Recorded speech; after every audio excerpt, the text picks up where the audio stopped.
Kalalabas lang ng Honor 600 and marami akong nagustuhang features dito. Pero, sulit ba itong bilhin?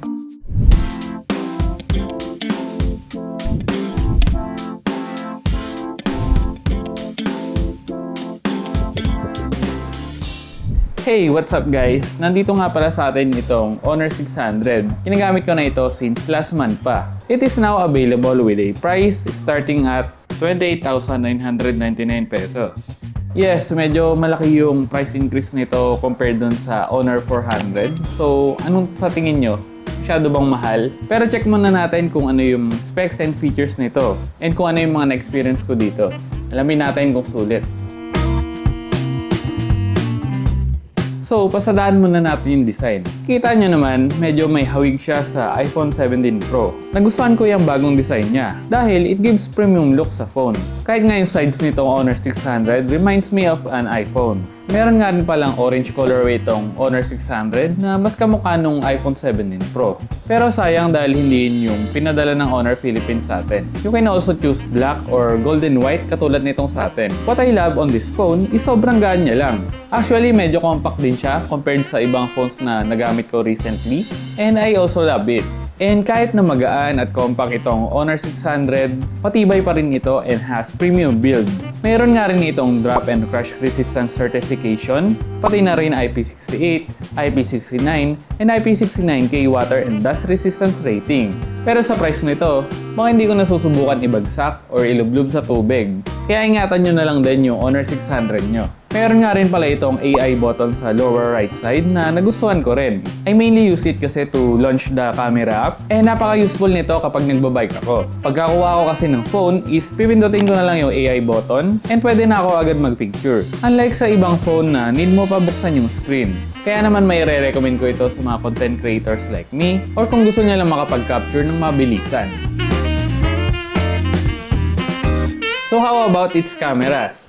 So the Honor 600 has a 200 megapixel main camera along with the 12 megapixel ultra-wide/macro lens. Yes, dalawa lang po yung camera nito sa likod. And kung napansin nyo po ito, color temperature sensor lang po yan at hindi camera. Its rear camera provides decent image quality. And as you can see sa sample photos natin, vibrant and maganda naman yung colors nito. Sa tingin ko, malaking tulong yung color temperature sensor. Okay din yung details, pati na rin yung sharpness. While at the front, meron itong 50 megapixel selfie camera. Maganda rin naman yung selfies na nakuha natin dito. And halos same lang din ng kulay sa rear camera. Malinaw naman basta nasa well-lit area kayo. Medyo lumalabo kasi kapag medyo madilim and kapag shaky yung kamay nyo katulad ko. Pero maganda naman yung performance ng rear camera nito sa low light.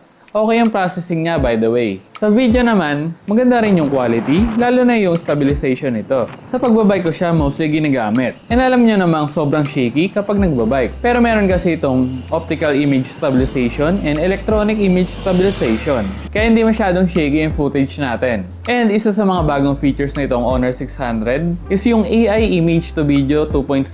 Basically, pwede na kayo magsulat ng prompt kung ano yung gusto nyong maging result ng video. Last time kasi sa Honor 400 series is parang AI lang yung mismong nagde-decide ng movement and automatic lang siya. Nasubukan natin ito and marami tayong na-produce na video using this feature. For me, okay naman siya and nakakatawang gamitin. Pero masasabi ko pa rin na hindi ito perfect and marami pang kailangan i-improve na ine-expect ko ma-address nila sa susunod na series nila. Moving on sa display, the Honor 600 features a 6.57-inch AMOLED screen that has Full HD Plus resolution, 120Hz refresh rate, and up to 8,000 nits max brightness. Again, medyo maliit ito compared sa ibang phones na ginagamit ko, pero nakaka-enjoy pa rin manood dito dahil malinaw and maganda yung visuals dito. Even its 120Hz refresh rate is stable, making scrolling and browsing very smooth. Maganda rin yung quality ng stereo speakers nito and hindi siya tunog lata or cheap yung audio quality. Medyo nakakagulat lang yung 8,000 nits max brightness nito, pero ang liwanag nga niya, kaya walang problema kapag nasa outdoors kayo.